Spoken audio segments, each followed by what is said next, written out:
देखिए, हिंदुस्तान की डेमोक्रेसी की हालत देखिए। 300 एमपीज इलेक्शन कमीशन से मिलना चाहते हैं और कहते हैं कि हम डेलीगेशन लेके आएंगे, हम आपको एक डॉक्यूमेंट देना चाहते हैं। इलेक्शन कमीशन कहता है नहीं, 300 एमपीज नहीं आ सकते हैं। तो यही हालत है, क्योंकि डरते हैं। 300 एमपीज आ गए और वहाँ पे सच्चाई निकल आई और हमने उनको थोड़ा जो जो उनके काम की सच्चाई है दिखा दी।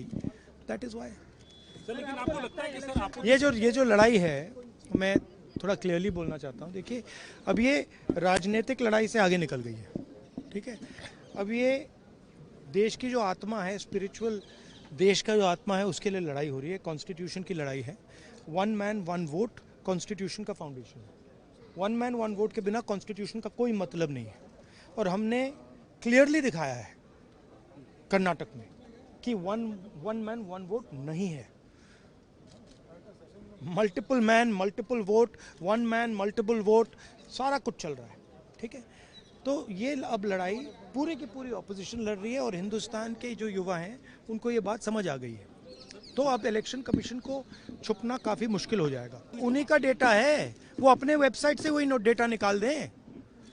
मेरा डेटा थोड़ी है कि मैं साइन करूं, उनका डेटा है। आप उठाइए अपना डेटा, हमने आपको ही दिया है, आप उसको अपने वेबसाइट में लगा दीजिए, पता लग जाएगा आपको।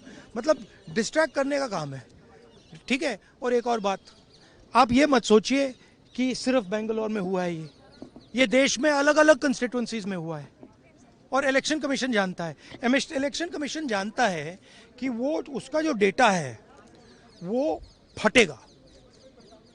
जो उसको अभी वो कंट्रोल करने की कोशिश कर रहा है, छुपाने की कोशिश कर रहा है, उसको हम निकाल देंगे, ठीक है। और वो फटेगा, वो जानता है।